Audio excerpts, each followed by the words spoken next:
पिंपरी चिंचवडच्या मोशी इथं झालेल्या दुर्घटनेचं शोधकार्य अजूनही सुरू आहे।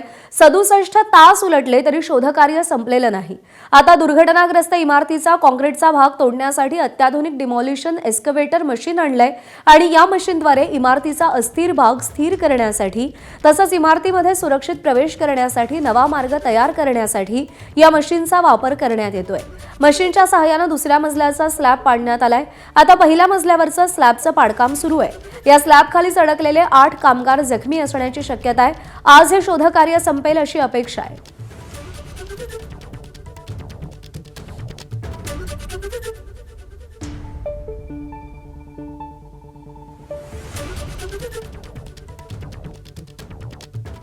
मोशी कचरा डेपोतील दुर्घटनाग्रस्त इमारतीबाबत एबीपी माझाच्या हाती धक्कादायक आणि गंभीर माहिती लागली आहे। जी 3 मजली इमारत कोसळून एका कामगाराचा जीव गेला आणि 8 कामगारांच्या जीवाशी तब्बल 67 तास खेळ झाला, त्या वेस्ट टू एनर्जी प्रकल्पातील इमारतीच्या केवळ तळमजल्यालाच पूर्णत्वाचा दाखला देण्यात आलाय। महापालिकेच्या बांधकाम विभागाने दिलेला हा पूर्णत्वाचा दाखला एबीपी माझाच्या हाती लागलाय। 27 जुलै 2023 ला या ॲडमिन बिल्डिंगला रेकॉर्ड प्लॅननुसार पूर्णत्वाचा दाखला मंजूर करण्यात आला। मात्र या दाखल्यामध्ये फक्त तळमजल्याचाच उल्लेख आहे। मग पहिल्या आणि दुसऱ्या मजल्याला पूर्णत्वाचा दाखला देण्यात आला नाही का, असा प्रश्न एबीपी माझाने बांधकाम विभागाकडे विचारला असता पहिला आणि दुसरा मजला उभारण्यासाठी परवानगी मागण्यात आल्याचा कोणताही पुरावा आमच्याकडे उपलब्ध नसल्याचं शहर अभियंता मनोज सेठिया यांनी सांगितलं। त्यामुळे वरच्या 2 मजल्यांना पूर्णत्वाचा दाखला देण्याचा प्रश्नच उद्भवत नाही, हे यातून स्पष्ट झालं।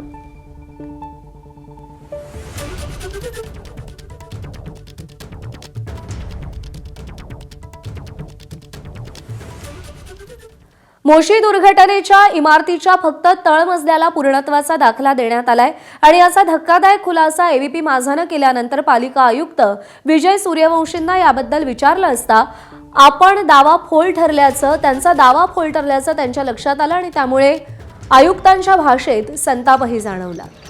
फक्त रेस्क्यू ऑपरेशन बद्दल काय असेल विचारा सर, हे गंभीर आहे ना सर? पहिला आणि दुसरा मजला चौकशी करणार मी सांगितलं ना, चौकशी करणार मी म्हटलंय ना मी।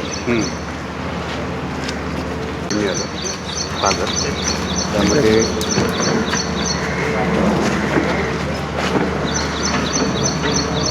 आता हे सगळं चौकशी मी सांगितलंय ना, मी चौकशी करणार त्याच्यामध्ये येईल। आता त्याच्या संदर्भात नाही पाहिजे।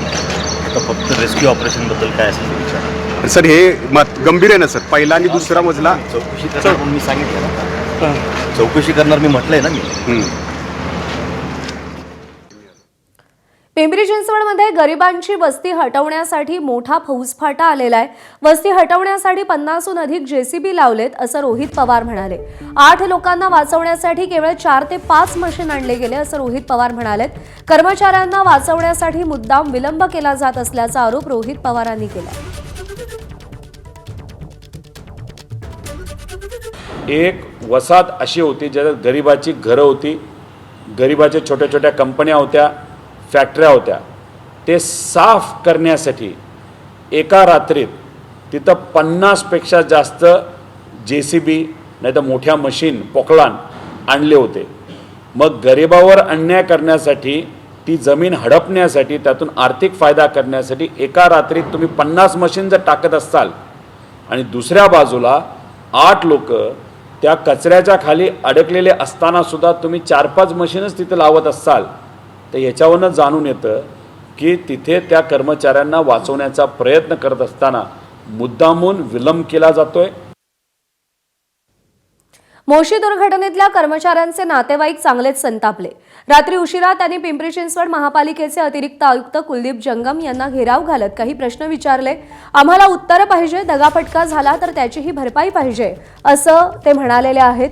मंत्री आले, आमदार आले, महापौर आले आणि त्यानंतर आम्हाला कोणीही स्टेटमेंट दिलं नाही। याची जबाबदारी नक्की कोण घेणार? 15 दिवसांपूर्वी एक व्यक्ती कामाला लागला होता, नुकतंच त्याचं लग्न झालंय, त्याला लहान मुलं आहेत। आम्हाला उत्तर द्यायला कोण पुढे येत आहे? जबाबदार अधिकारी उत्तरं का देत नाहीत? आम्ही कुणाकडे जायचं?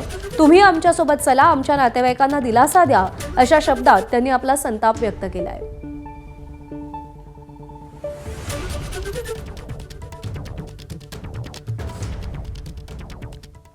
उपमुख्यमंत्री सुनेत्रा पवार आज मोशी दुर्घटनास्थळाला भेट देतील अशी शक्यता आहे। गेल्या 67 तासांपासून मोशी दुर्घटनास्थळी सध्या बचाव कार्य सुरू आहे आणि आज सुनेत्रा पवार या मोशी दुर्घटनास्थळाला भेट देतील अशी शक्यता वर्तवली जाते.